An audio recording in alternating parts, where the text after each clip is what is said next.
नमस्कार, मैं हूं मृत्युंजय कुमार झा। हफ्ते का पहला कारोबारी दिन है और कमोडिटी मार्केट में कोहराम मचा हुआ है। जी हां, ऐतिहासिक दिन आज है कमोडिटी मार्केट के लिए, क्योंकि कच्चे तेल ने जितनी गिरावट देखी है ये अब तक के इतिहास में सबसे बड़ी गिरावट है क्रूड की। और आपको बता दें कि एमसीएक्स पर कच्चा तेल अब 1000 रुपए के भी नीचे लुढ़क चुका है, जिसकी कल्पना किसी ने नहीं की थी। तो जबरदस्त गिरावट, पानी पानी हो चुका है क्रूड। इस पर हम बात करेंगे और साथ ही आपके सवालों के जवाब भी देंगे। हमारे साथ एक्सपर्ट जुड़ेंगे जो आपको बताएंगे कि आपके लिए आगे किस तरह का ट्रेड करना बेहतर रहेगा। तो आप नंबर नोट कर लें, क्योंकि अगले आधे घंटे तक आपके सवालों का मंच तैयार रहेगा। और जिस नंबर पर आप कॉल पर कर पाएंगे ये हम आपको बता दें, 022-2300-1634। इसके अलावा आप 022-2300-1635 पर भी अपना सवाल पूछ पाएंगे। चलिए, लेकिन सबसे पहले बात करेंगे क्रूड की ही, क्योंकि क्रूड के लिए अब कोई भी शब्द छोटा पड़ रहा है गिरावट के लिए, क्योंकि इतनी ज़्यादा गिरावट आ चुकी है कच्चे तेल में कि अब आप देखिए कि 965 के स्तर पर आकर क्रूड का मार्केट बंद हुआ है। 33% की गिरावट सिर्फ एक दिन में। और ये गिरावट इसलिए आई है क्योंकि अंतर्राष्ट्रीय बाजार में भी WTI क्रूड, जो कि एमसीएक्स क्रूड का एक बेंचमार्क मार्केट है, वहां पर भी भारी कोहराम मचा हुआ है। 30% से ज़्यादा दाम टूट चुके हैं, क्योंकि अमेरिका में कच्चे तेल को स्टोर करने की जगह नहीं है। स्टोरेज की मारामारी हो रही है और स्टोर करके क्रूड को रखना काफ़ी महंगा पड़ रहा है, इसलिए औने पौने दाम में क्रूड वहां पर बेचे जा रहे हैं। और खबर ये भी आई है कि कशिंग ओक्लाहोमा, जो टेक्सास है, वहां पर भी जो $2 के भाव पर क्रूड की बोलियां लग रही हैं। ये हालात यहां पर हो चुके हैं। कच्चे तेल को लेकर पस्त हो गया है मार्केट, पानी पानी हो गया है क्रूड। हमारे साथ बातचीत करने के लिए नवीन माथुर हैं, डायरेक्टर हैं कमोडिटी एंड करेंसी आनंद राठी के। नवीन जी, बहुत बहुत स्वागत है। हमारे साथ अनुज गुप्ता भी हैं एंजल कमोडिटी के, और बीरेन वकील भी हैं पैराडाइम कमोडिटी के। आप सभी मेहमानों का बहुत बहुत स्वागत है। लेकिन नवीन जी, क्रूड में क्या हो रहा है ये? धन्यवाद मृत्युंजय, आपने पहले ही बता दिया कि क्या हो रहा है मार्केट में। पिछले कुछ महीनों से डेफिनेटली ये जो हेल्थ क्राइसिस आया हुआ है, ग्लोबल हेल्थ क्राइसिस की वजह से डेफिनेटली ये तो था ही कि इकोनॉमी अच्छा नहीं करेंगी, तो जिसकी वजह से क्रूड की डिमांड जो है वो कम हो रही थी।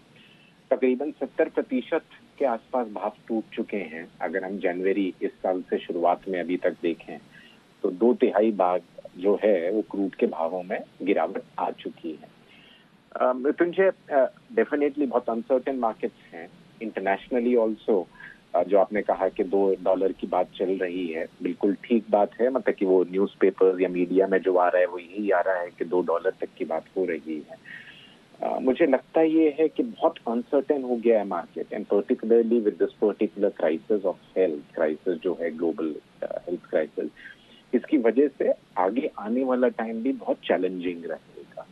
एंड क्रूड, क्योंकि ऑयल ऑफ द इकोनॉमी है अक्रॉस द वर्ल्ड, कोई भी इकोनॉमी बिना तेल के, बिना कच्चे तेल के आगे नहीं बढ़ सकता। तो उसकी वजह से जो है बहुत अनसर्टेनिटी बनी हुई है और डिमांड पे बहुत ज्यादा प्रेशर आया हुआ है। चाहे ओपेक प्लस जो कंट्रीज हैं उन्होंने डिसीजन भी लिया अपनी आउटपुट को कट करने का इस महीने में, लेकिन उसका भी कुछ फायदा नहीं हुआ, क्योंकि डिमांड जो है वो बिल्कुल खत्म हो गई है। और जो बेरिश ट्रेंड है उसने बहुत हद तक जकड़ लिया है क्रूड के मार्केट को। अनसर्टेनिटी ये भी है मृत्युंजय जो बनी हुई है कि ये कब तक ठीक होगी हालात, वर्ल्ड इकोनॉमी और ग्लोबल। अगर एक इकोनॉमी की बात करें, या जैसे आपने 2008-9 में भी देखा था कि क्रूड के भाव नीचे तक लेवल पर गए थे, और हमने 2015 में भी देखा कि $20-21, $22-25 के आसपास के भी भाव गए थे। पर ये बात ध्यान रखने की है कि ये जो क्राइसिस है ये उन पहले वाले क्राइसिस से बहुत हटकर है। ये मेन स्ट्रीम पे बहुत ज्यादा इफेक्ट कर रहा है, डेली ह्यूमन लाइफ पे इफेक्ट कर रहा है। ट्रैवल बिल्कुल बंद हो गया है, और कच्चे तेल की जो डिमांड है वो ट्रैवल से ही आती है सबसे ज्यादा, तो वो बिल्कुल बंद है। और कब तक बंद रहेगा मृत्युंजय ये पता नहीं। सो उसकी वजह से जो ट्रेंड है, जो सेंटिमेंट्स है ना क्रूड के लिए, वो बहुत नेगेटिव बना के रखे हुए हैं। 18 साल के लो लेवल पे क्रूड है, $17-18 लेवल, मतलब कि जनवरी 2002 में ऐसे भाव देखे गए थे, और जो आज हम बात कर रहे हैं तो बहुत ही डिफिकल्ट सिनेरियो है, मतलब कि मैं कहूँ real economy and financial markets के लिए। और मेरा मानना ये है कि rather than taking a bet on the market or trading, it is better to be away from the markets for some time when you see that kind of a volatility. एक second reason Mrityunjay ये भी है कि जो expiry है उसकी वजह से भी बहुत वॉलेटिलिटी है, कि अब एक्सपायरी भी आ रही है और अनप्रेडिक्टेबिलिटी है। तो जो लास्ट 1-2 दिन में आप देख रहे हैं और आज जो आपने देखा है वो करंट कॉन्ट्रैक्ट एक्सपायरेशन के पास आ रहा है, उसकी वजह से भी बहुत ज्यादा वॉलेटिलिटी है और मार्केट में एक गलत है। जैसा आपने सही कहा कि कैपेसिटी खत्म हो गई है, और सऊदी ने भी अपने कुछ टैंकर्स अभी जो गल्फ कोस्ट पहुंचेंगे वो भी टैंकर सी में है, तो उसकी वजह से भी लोगों को ये लग रहा है कि अगर ये तकरीबन 30 से 35 मिलियन बैरल्स वो टैंकर्स में हैं जो सी पर हैं, अभी पहले के ऑर्डर जो थे वो गल्फ कोस्ट पहुंचेंगे इस महीने के एंड तक, तो लोगों को ये लग रहा है कि करेंगे तो रखेंगे कहाँ। अगर आ भी गए तो they will store this crude because they don't have the facilities of storing the. तो एक वो भी बहुत बड़ा चैलेंज है। मार्केट में डिमांड नहीं है, सप्लाई है, और सप्लाई आ रही है, इन्वेंट्री वैसे ही बढ़े जा रही है डिमांड की ना होने की वजह से। एविएशन इंडस्ट्री, ट्रैवल, सारा जो भी है वो सब बंद है इस टाइम, बिल्कुल स्टैंड स्टिल पे है। तो वो सारा डिमांड डिस्ट्रक्शन है जिसकी वजह से और सप्लाई गलत है ही सबसे बड़ी बात। तो डिमांड डिस्ट्रक्शन एंड सप्लाई गलत with the uncertainty is creating havoc in the crude oil price. ठीक बात, ठीक है। ये गिरावट क्यों आई है इस पर हम लगातार चर्चा कर भी रहे हैं, लेकिन बीरेन जी एक सवाल मैं आपसे ये पूछना चाहता हूँ क्रूड को लेकर के कि आगे होगा क्या, क्योंकि जिस रफ्तार से मार्केट नीचे जा रहा है ये तो बड़ा डराने वाला सीन बन रहा है क्रूड मार्केट में। और अभी एक शो में हमारे मैनेजिंग एडिटर ने बहुत ठीक कहा कि क्रूड को तो आप दूध की तरह सड़कों पर भी नहीं बहा सकते, क्योंकि वहां पर भी बड़ा खतरा हो जाएगा और आपको ऐसा करने नहीं दिया जाएगा। तो ये बड़ा अजीब हालत हो रही है क्रूड को लेकर कि आप क्रूड आपके पास है, रखने की जगह नहीं तो आप करेंगे क्या, और कोई लेने वाला नहीं है। तो क्या आपको ओवरऑल ये जो सिनारियो है क्रूड का, ये कब तक कंटिन्यू दिख रहा है?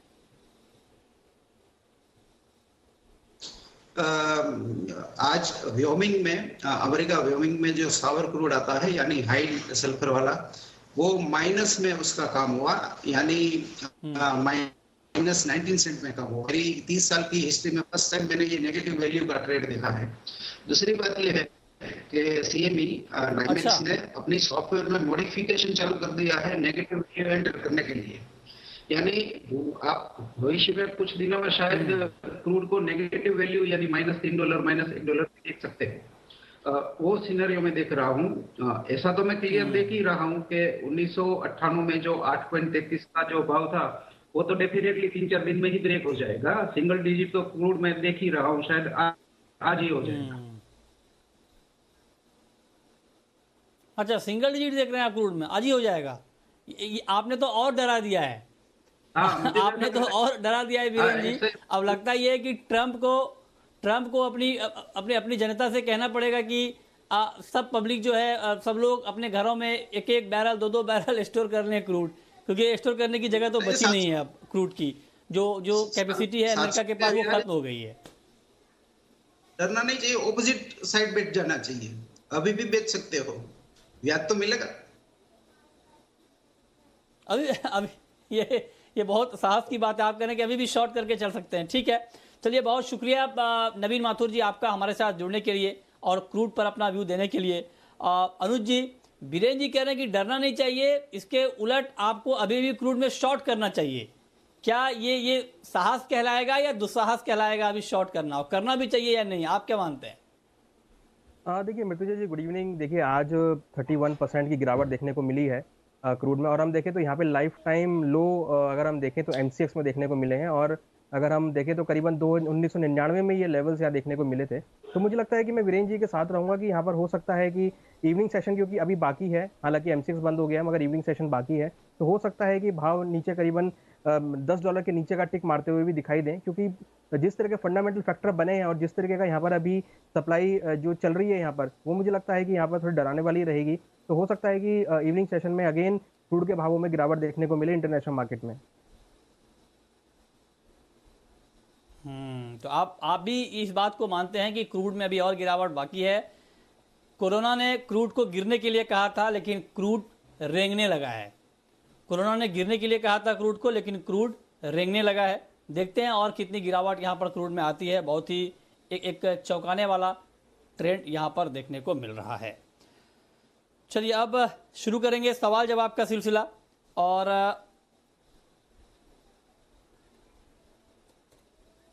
हमारे साथ वीरेंद्र इस वक्त जुड़ रहे हैं बिहार से। पूछिए वीरेंद्र।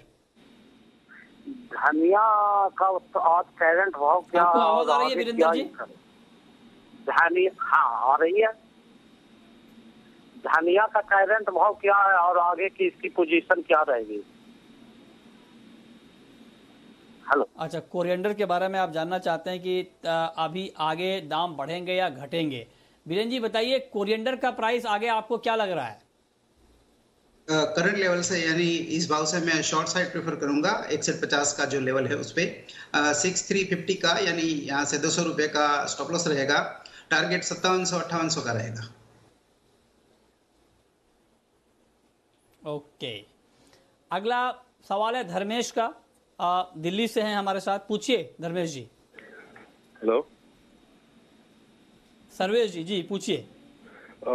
मैंने क्रूड लिया है 1350 का पुट। सर्वेश। हेलो। अच्छा, सर्वेश, सर्वेश नहीं। 1350 का पुट लिया है आपने? हाँ, 76 रुपए में लिया। क्या करना चाहिए? ठीक है, 76 रुपए में आपने क्रूड का पुट लिया है। क्या करना चाहिए बीरेन जी इनको अभी?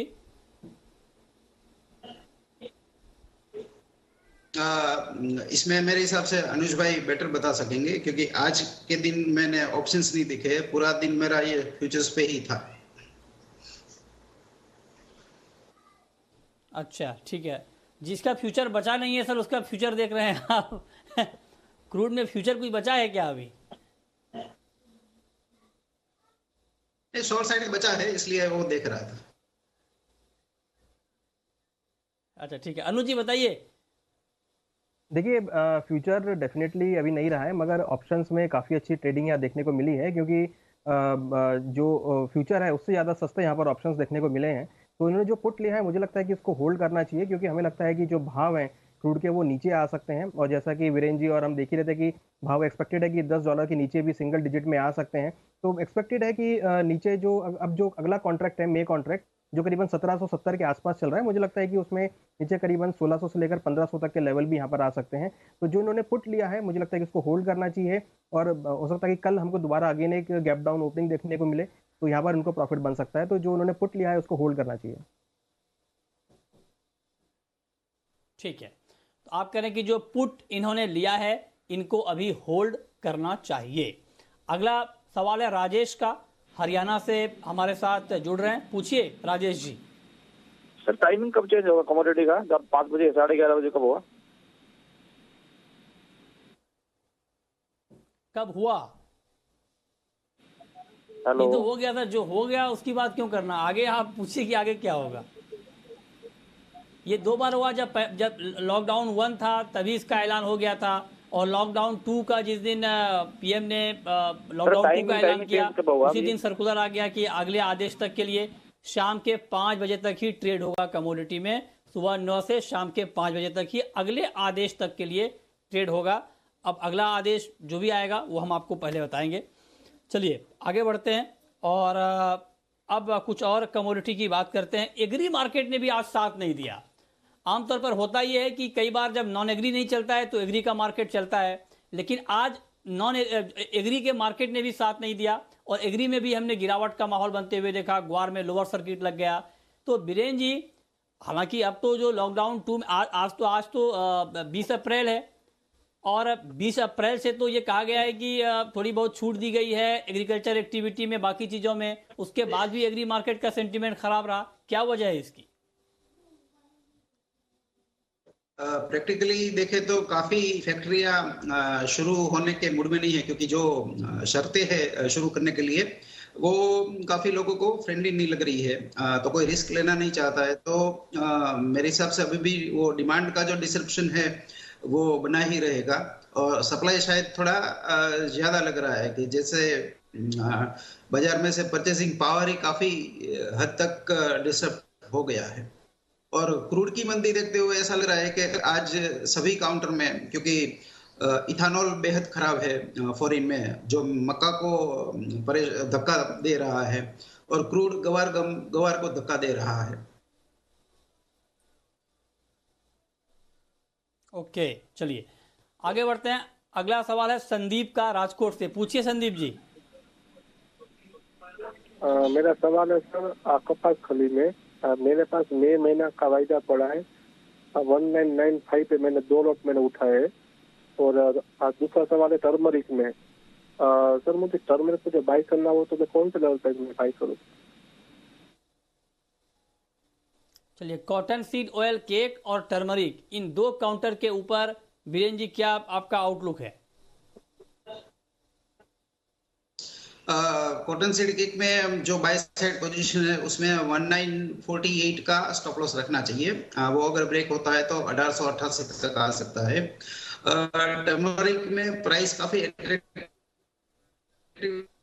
है, बट फिर भी मैं बाय साइड थोड़ा कम प्रेफर करता हूँ। अंदरूनी ठीक है, ओके। लॉकडाउन में सरकार ने खेती से जुड़े कामों को काफी हद तक छूट दे दी है, ताकि फसल कटाई से लेकर फसलों को मंडियों तक पहुंचाने में आसानी हो। साथ ही अनाजों की सरकारी खरीद में भी देरी ना हो, किसानों की आमदनी भी बनी रहे। ये तमाम उपाय सरकार ने लॉकडाउन 2 में किए हैं, और इन तमाम उपायों पर कृषि मंत्री नरेंद्र सिंह तोमर ने जी बिजनेस से एक्सक्लूसिव बातचीत में क्या कहा है, ये आपको सुनाते हैं।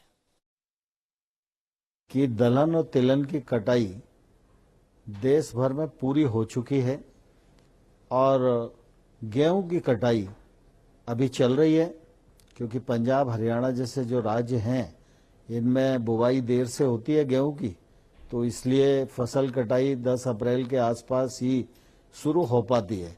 तो वहाँ भी शुरू हो गई है, और मुझे लगता है कि यह प्रतिकूल परिस्थितियों में भी हार्वेस्टिंग का काम बहुत तेजी के साथ ग्रामीण क्षेत्र में चल रहा है। जहाँ तक उपार्जन का सवाल है, तो खरीद के लिए दलहन और तिलहन नेफेड खरीदे, उसे निर्देश दे दिए गए हैं।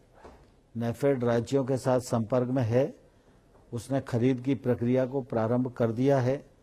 अनेक राज्यों में खरीद तेजी से शुरू हो गई है। गेहूं के लिए एफसीआई अधिकृत होती है, और एफसीआई के लोग भी राज्य सरकारों के संपर्क में हैं। खरीद के लिए निर्देश जारी कर दिए गए हैं। दलहन और तिलहन की खरीद के लिए हमेशा ये परंपरा रहती थी कि राज्य पहले प्रस्ताव केंद्र के पास भेजते थे। केंद्र जब उनको मंजूरी देता था तो ही उस राज्य में दलहन और तिलहन की खरीद होती थी। लॉकडाउन की स्थिति देखते हुए और किसान की आवश्यकता को दृष्टिगत रखते हुए इस बार केंद्र सरकार ने राज्यों का प्रस्ताव आए इसका इंतजार नहीं किया, सभी राज्यों को मंजूरी दे दी कि वो उनके उत्पादन का 25% तक दलहन और तिलहन नेफेड खरीद करेगा, और इसलिए खरीद प्रारंभ हो गई है। यह सही है कि अभी लॉकडाउन की स्थिति और सोशल डिस्टेंसिंग को ध्यान में रखते हुए बाकी कोरोना वायरस के से बचने के लिए जो निर्देश गृह मंत्रालय ने और स्वास्थ्य मंत्रालय ने जारी किए हैं उन सब का पालन करते हुए खरीद की गति धीमी है, लेकिन यह खरीद 90 दिन तक चलेगी, इसलिए कोई चिंता करने की बात नहीं है। सभी किसानों का जो कृषि उत्पाद है वो खरीदा जाएगा, इसमें किसी को चिंता करने की आवश्यकता नहीं है। तो कृषि मंत्री ने बड़ा भरोसा दिलाया है किसानों को कि उनका उत्पाद खरीदा जाएगा, 90 दिनों तक ये खरीद चलेगी। तो ऐसे में किसी भी किसान को घबराने की ज़रूरत नहीं है। सरकार ने ये वादा किया है, ये भरोसा दिया है कि जो भी खेती की गई है किसानों की तरफ से वो सारी फसलें सही भाव पर ली जाएंगी। तो फिलहाल इस बुलेटिन में इतना ही।